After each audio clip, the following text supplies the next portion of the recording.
Who would have guessed that one of the hottest stocks of all time, one of the fastest growing companies in history, would be a bookstore? That's right, books. One of the oldest products made by man. We didn't. That's because we didn't predict the revolution led by 35-year-old Jeff Bezos, a self-described nerd, who almost overnight has become one of the richest men in the world and made many of his investors instant millionaires.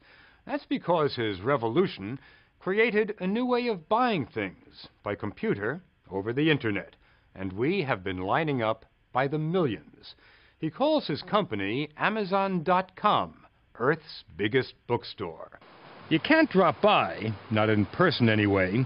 For the customer, Amazon only exists on the computer screen. But Bezos does have an office, so we wangled an invitation. And where's Amazon's headquarters?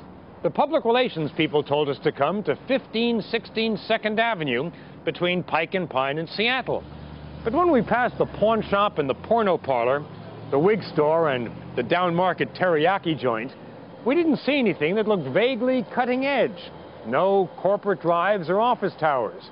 Just a heroin needle exchange and an old building called Columbia. But it had the number 1516, so we walked inside. And there it was, the logo known to every web shopper in the world. Upstairs, it doesn't look very high-tech either. More like a college dorm than a corporate headquarters. And then there's the boss. You generally hear him before you see him. It's the ear-piercing laugh of billionaire Jeff Bezos. Now, I've heard a lot about your desk. It's a door with 4x4s. Come on. What? I mean, you can afford a better desk than that. It's a symbol of spending money on things that matter to customers and not spending money on things that don't. And you don't need clean carpets. What are these things on the floor? Well, these are you know, sticky balls. Obviously they work. Yeah, that's great. That's very impressive.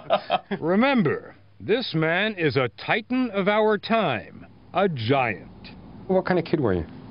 Well, I was a good student. I always worked really hard. I was nerdy. You were nerdy. I was nerdy.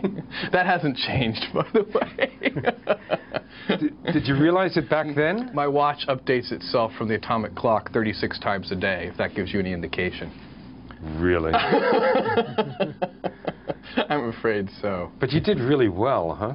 In school? Yeah, I was always a good student. Bezos went to a Montessori school when he was 3. By 3rd grade, teachers knew he was gifted.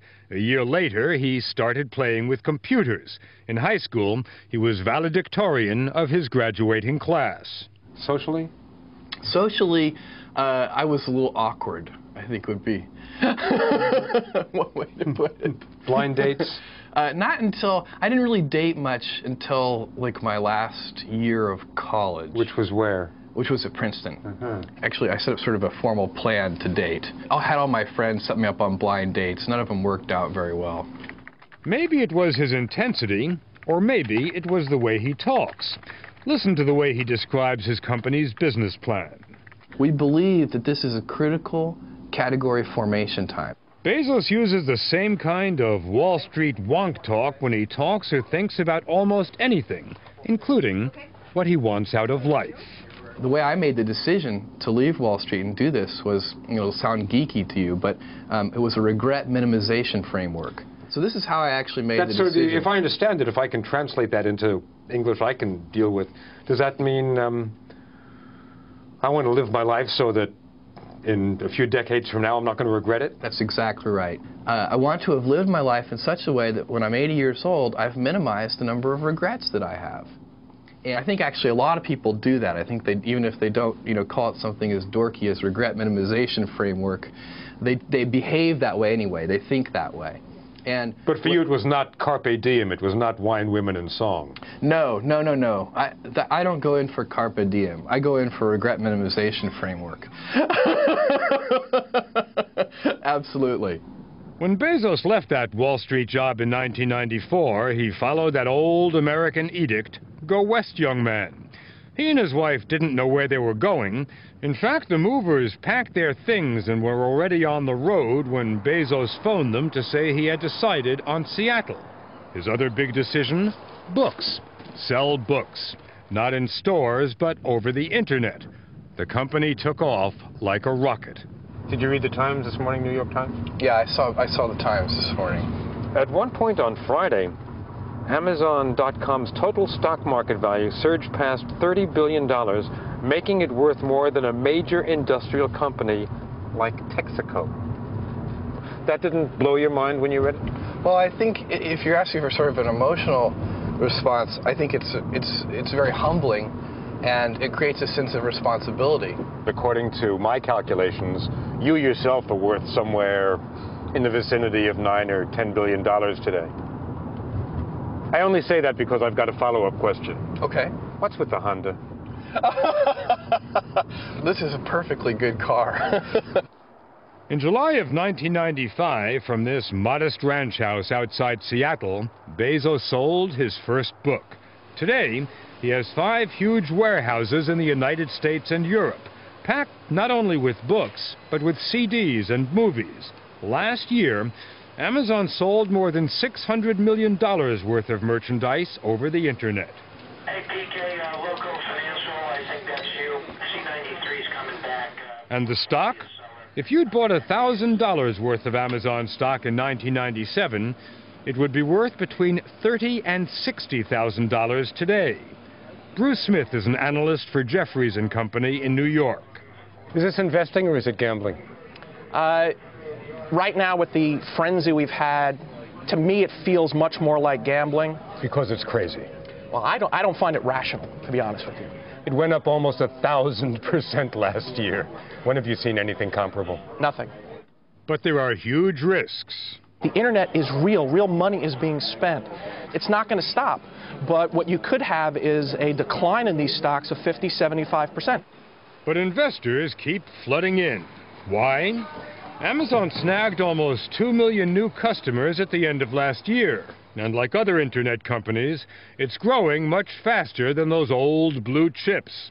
Example, internet giant Yahoo is worth more on paper than the total value of Kmart, Hilton Hotels, and Delta Airlines combined. Call it the revenge of the nerds. The computer nerds. And the fastest moving titles are over here. Well, here's Stephen King. There's Daniel Steele. Sexual McCarthyism. There you go. Title of the day. There's no dress code and no hair color code in a place the customer will never see. The Amazon warehouse. Computers do everything here. Australia. Japan. California. Customers generally get their books very quickly, but You can't do this, you know, you can't. You can't touch the book. You can't hear the binding creak. Yeah. You can't smell the paper. And it's a great smell. And it is. And that's why it's a very different experience.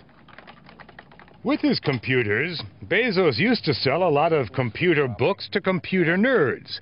These days, the Amazon goes everywhere. In the last hour, the best-selling book at Amazon.com has been The Greatest Generation by Tom Brokaw. You think we're going to put that on television? I don't know. It'll be a test of your credibility. A while ago, I bought a few books from Amazon. This time, after I logged on, the computer greeted me back, welcoming me by name. Is this you? That's me. you? That's me. Okay. Uh-huh. The computer also remembered my past orders, and after comparing me with other customers who'd bought the same books, it calculated which new books I might like to buy. The Untouchable, The Comfort of Strangers, Death in Summer, Breakfast on Pluto, I Married a Communist. That's awfully good. I mean, frankly, so it's very good because I've already bought 2 of those books in bookstores. That's because people who have your same sort of buying profile, that electronic soulmate, This is really have scary. bought I've read a lot of these books and bought many of the others. And using the same kind of computer wizardry, Amazon also had some ideas about what kind of music I might like to buy. Elvis Costello, Bob Dylan, Van Morrison. Yeah. And of course, you can listen to these. So you can listen to samples. Now, every time I use your website, you learn more about me. Yes. One of your employees has said that you collect half a gigabyte, whatever that is, of information on your customers every day. That's about 350 floppy disks worth. What do you do with that information? That's the data that allows us to predict or try to predict what books and videos and music that you would like that you haven't discovered yet. All of that data, information about the likes and dislikes of millions of customers, is stored here on well-guarded, ultra-secret, dust-free, and very expensive computers. Bezos refuses to rule out selling the valuable information to other companies in the future, but he doesn't think his customers are concerned about the issue.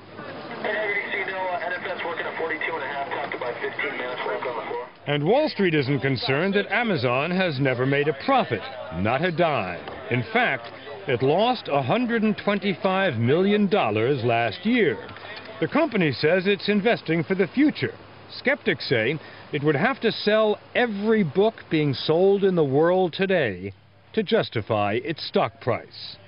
I think my generation grew up with Sears. And Amazon is worth 20% more than Sears is worth in market capitalization. How do you view that phenomenon that Amazon today is worth more than Sears? Investors are focused on the future. Amazon has growth potential that Sears doesn't. A couple of geeks who sketched out some software could destroy Sears Roebuck. That's the beauty of technology and the microprocessor. We've never seen anything like it. But history has seen revolutions before, one thing supplanting another. Could Amazon and its tributaries be flowing towards the shopping mall and eventually drown it out? If you were running Walmart today, would you feel threatened by Amazon? Absolutely. Would you decide to go after them? Absolutely. As a matter of fact, they already are. Walmart is suing Amazon for hiring away some of its top executives. As for Barnes & Noble, its stock is worth much less than Amazon's, but in a down-and-dirty negative ad campaign, Barnes & Noble is reminding readers it has many more books to offer than Amazon. It's getting really nasty out there, it seems to me. The online bookstore, the Barnes & Noble bookstore, is so big it makes Amazon.com look tiny. Seems to me that this is almost a declaration of war.